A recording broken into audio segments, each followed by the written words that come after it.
환영합니다. 저를 따라오세요. 저는 아이폰 에어를 가지고 있고 오늘은 이 새로운 아이폰에서 할 수 있는 몇 가지 팁과 트릭을 보여드릴게요.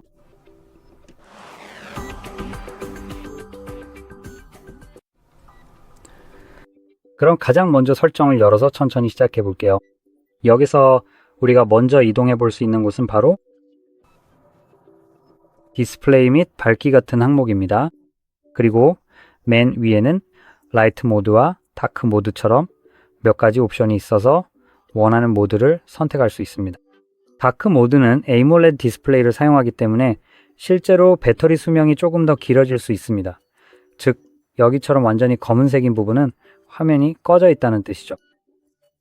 지금 카메라로 보면 이게 잘 보이지 않지만 사실 이 옵션들 주변의 영역은 회색빛을 띠고 있습니다. 그래서 이 부분은 약간 빛이 들어오고 있습니다. 하지만 여기처럼 완전히 검은색이거나 이 공간들 사이에 있는 부분은 모두 완전히 검은색이기 때문에 이 부분의 디스플레이는 실제로 꺼져 있는 상태입니다. 그래서 이 부분은 전력을 소모하지 않으니 꽤 괜찮은 점입니다. 이제 저는 라이트 모드를 사용할 건데 영상에서는 이게 더 보기 좋기 때문입니다. 이제 더 아래로 스크롤 해볼게요. 아니면 사실 다음 옵션인 자동 모드도 있습니다. 이 옵션을 사용하면 두 가지 모드 사이를 자동으로 전환할 수 있는데 일몰부터 일출까지 또는 사용자 지정 일정에 따라 전환할 수 있습니다. 라이트와 다크 모드를 활성화하면 기기가 상황별 모드를 선택해 줍니다. 아래로 스크롤하여 두 가지 옵션을 살펴보겠습니다. 바로 텍스트 크기와 굵은 텍스트입니다. 이 옵션들은 시력이 약간 좋지 않은 분들에게 흥미로운 선택지가 될 수 있습니다. 더 큰 글씨와 굵은 글씨로 디스플레이를 더 쉽게 볼 수 있게 해줍니다. 이제 더 아래로 스크롤하면 트루톤 옵션이 있는데 현재는 아이폰에서 기본적으로 꺼져 있습니다. 만약 기기에서 약간 노란빛이 도는 색감을 좋아하신다면 처음 활성화할 때는 주로 노랗게 보입니다. 하지만 나중에는 그냥 익숙해지게 됩니다. 그렇다면 여기서 이 기능을 켤 수 있습니다. 이 기능은 사용자의 환경에 맞춰 디스플레이의 채도를 조정하려고 합니다. 이제 더 아래로 내려가면 항상 켜짐 디스플레이 옵션이 있습니다. 저는 개인적으로 이 옵션을 별로 좋아하지 않는데 여기서 항상 켜짐 디스플레이가 작동하는 방식이 그냥 계속 켜져 있는 것이기 때문입니다. 왜냐하면요. 그러니까요. 저는 개인적으로 항상 켜짐 디스플레이에 들어가서 알림을 제외한 거의 모든 기능을 꺼두는 걸 선호합니다.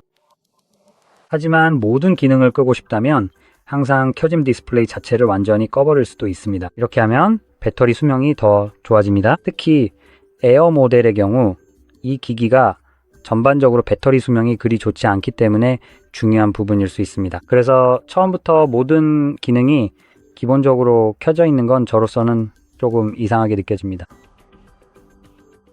이제 메인 디스플레이나 메인 설정 섹션으로 다시 돌아가면 액션 버튼으로 이동할 수 있습니다. 여기에서 바로 이 버튼이 어떤 기능을 할지 지정할 수 있습니다.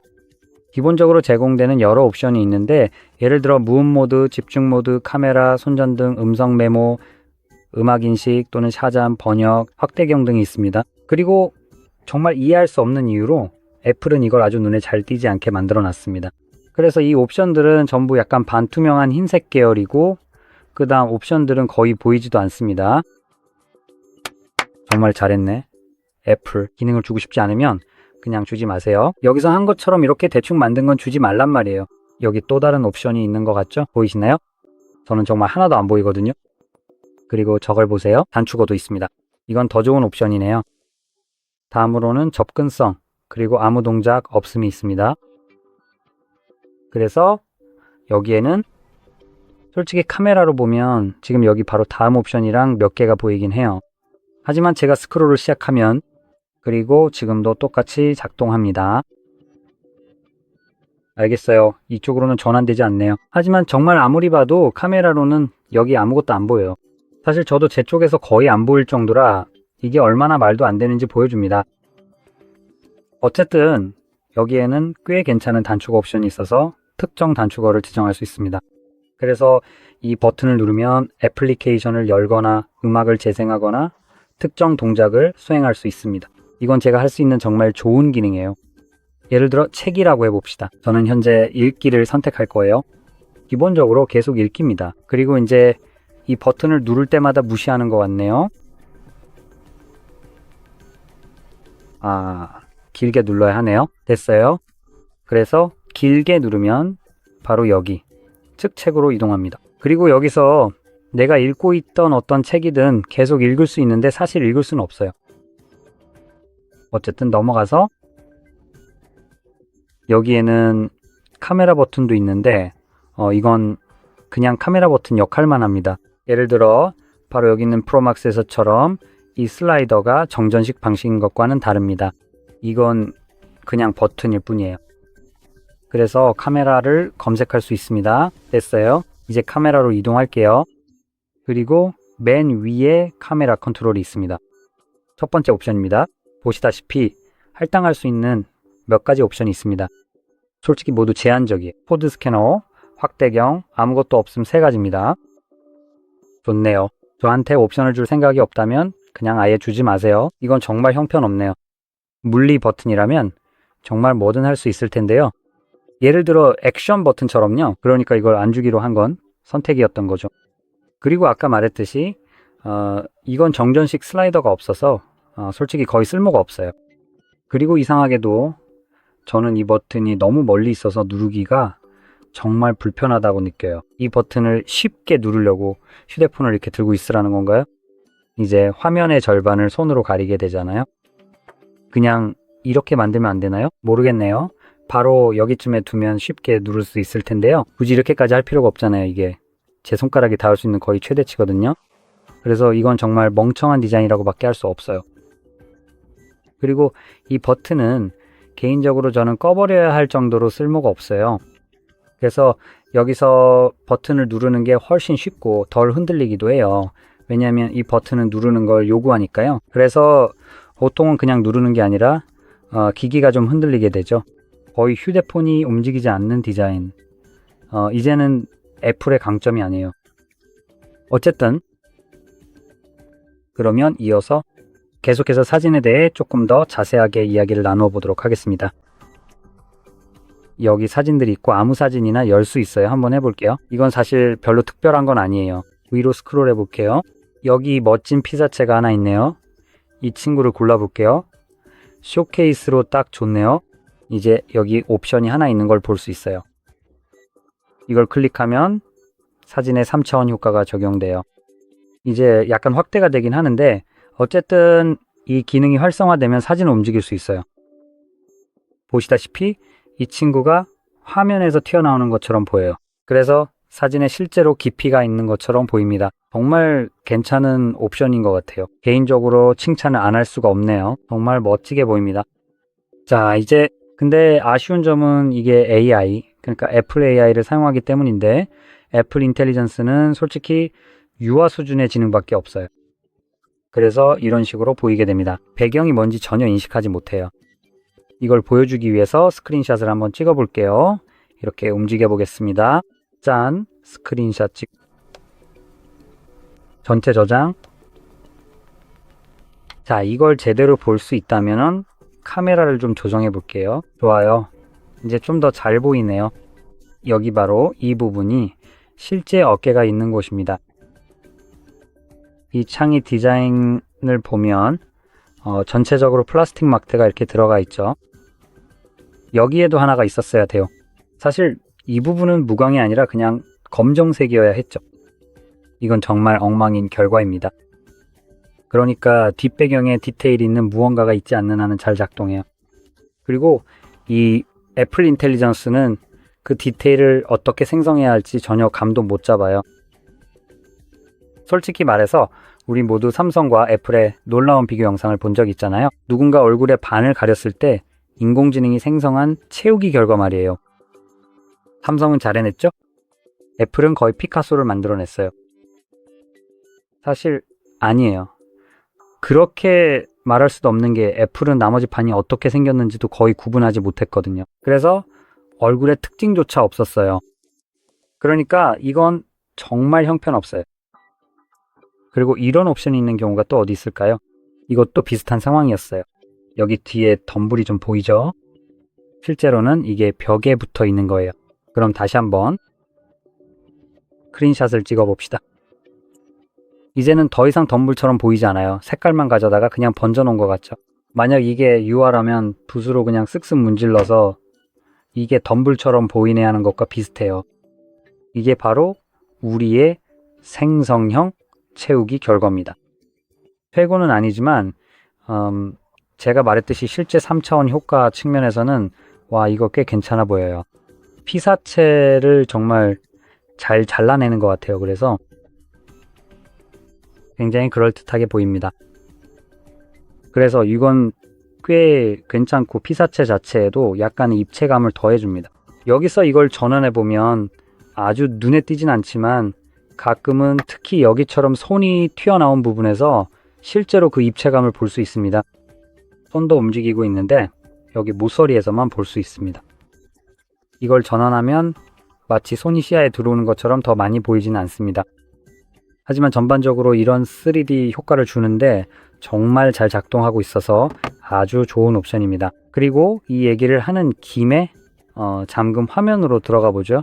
여기서 편집 모드로 들어가겠습니다. 자, 시간을 길게 눌러주세요. 제발 편집 모드로 들어가요. 진심인가요? 아, 잠깐만요. 왜 이게 안 됐는지 알 것 같아요. 그쵸? 맞죠? 네, 알겠습니다. 화면이 켜져 있는지 꼭 확인하세요. 이게 항상 켜짐 디스플레이여서 편집 모드가 활성화되지 않았던 거예요. 그래서 길게 누르면 편집 모드로 들어가고 여기서 사용자 지정으로 들어갈 수 있습니다. 그리고 예를 들어 시계 같은 경우에는 폰트, 크기, 색상, 솔리드나 글라스 등 원하는 대로 커스터마이즈 할 수 있습니다. 여기에서 추가 위젯도 넣을 수 있어요. 예를 들어 여기에는 아마 주식시장 위젯인 것 같은데 잘 모르겠네요. 이건 주식시장이 아니네요. 이게 뭔지 전혀 모르겠어요. 어쨌든 여기 몇 개가 있고 더 추가할 수도 있을 거예요. 여기 보세요. 지금은 배경만 있고 실제로 커스터마이즈에 들어가 보려고 해요. 새로운 걸 하나 만들어 봅시다.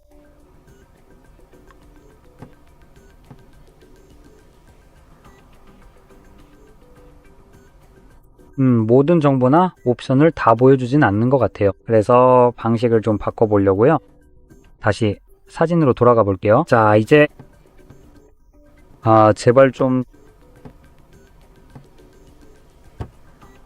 제대로 된 옵션 좀 보여줘. 이 멍청한 녀석아. 됐다, 이제 나왔네요. 와, 진짜 대박이네. 아무튼 이제 이걸 열면 배경화면으로 사용할 수 있습니다. 그래서 그냥 이걸 배경화면으로 설정할게요. 이게 아까 없던 옵션들을 제공해 주거든요. 첫 번째로 지금 바로 위젯을 추가할 수 있고 여기서 다시 배경화면에 3D 효과를 활성화할 수 있습니다. 그리고 추가로 이제 시간이 잘려 보이는 것도 확인할 수 있어요. 이제 이게 마음에 들면은 그대로 두면 됩니다. 마음에 들지 않으면 이 3개점을 클릭해서 배경화면 확장을 선택할 수 있어요. 그러면 또 다른 생성기로 채워줍니다. 근데 완전히 망쳐버리네요. 여기서 분명히 볼 수 있듯이 진짜 형편없어요. 그래도 이렇게 3차원 효과는 그대로 유지하면서 이 옵션을 제공하긴 합니다. 그래서 이게 제가 활용할 수 있는 한 가지 방법이에요.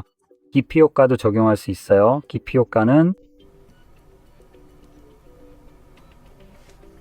이걸 위한 거예요. 이제는 시간이 더 이상 아니면 시간이랑 상호작용하지 않아서 시간이 맨 앞에 오게 됩니다. 깊이 효과를 추가하면 이게 바뀌어서 그렇게 할 수 있어요. 그리고 여기서 홈 화면에도 적용할 수 있습니다. 저는 취소를 선택할게요. 그리고 보여드릴 내용은 거의 다 끝났습니다. 죄송합니다. 마지막으로 하나만 더 추가할게요. 기본적으로 AS 테마가 적용됩니다. 그럼 여기서 빈 공간을 길게 눌러서 편집 모드로 들어가고 편집을 선택한 다음 사용자 지정을 선택해 볼게요. 여기서 몇 가지 다른 옵션을 선택할 수 있습니다. 지금은 기본값이 적용되어 있고 다크, 클리어, 그리고 페인티드 옵션이 있어요. 클리어 옵션에는 라이트 모드와 다크 모드가 있어서 원하는 걸 선택할 수 있어요. 자, 이제 이 배경화면이 이런 종류의 시연에는 최적은 아니지만 그래도 효과가 어떻게 나타나는지 일부는 볼 수 있습니다. 라이트 모드, 다크 모드가 있고 자동 모드도 있어서 영상 맨 처음에 언급했던 라이트 또는 다크 테마에 따라 자동으로 전환됩니다. 또 다른 점은 페인티드 옵션을 사용하면 라이트나 다크 모드 대신 다른 색상을 선택할 수 있어서 원하는 특정 색상을 지정할 수 있습니다. 틴트. 여기서도 다양한 옵션을 볼 수 있는데 꽤 괜찮은 커스터마이즈 옵션들이에요. 참고로 지금 보여드리는 것들은 ASS 효과를 사용하고 있으니 이 효과를 원하지 않으시면 기본값으로 돌아가면 됩니다. 또 한 가지, 시각적으로 불편함이 있는 분들을 위해 이 박스에 관심이 있을 수 있습니다. 이 옵션을 사용하면 아이콘이 더 커지지만 애플은 그들의 무한한 지혜로 아이콘에서 라벨을 제거해버립니다. 그래서 아이콘만 커집니다. 하지만 텍스트는 사라집니다. 정말 이해할 수 없는 이유로요. 그래서 큰 아이콘만 사용하거나 아니면 작은 아이콘과 그 아래에 이름을 표시할 수 있습니다. 어떤 게 더 보기 편한지는 전적으로 여러분의 선택에 달려 있습니다. 이렇게 정리할 수 있겠네요. 이제 이렇게 말씀드리면서 이 영상이 도움이 되셨다면 좋아요와 구독 그리고 시청해 주셔서 감사합니다.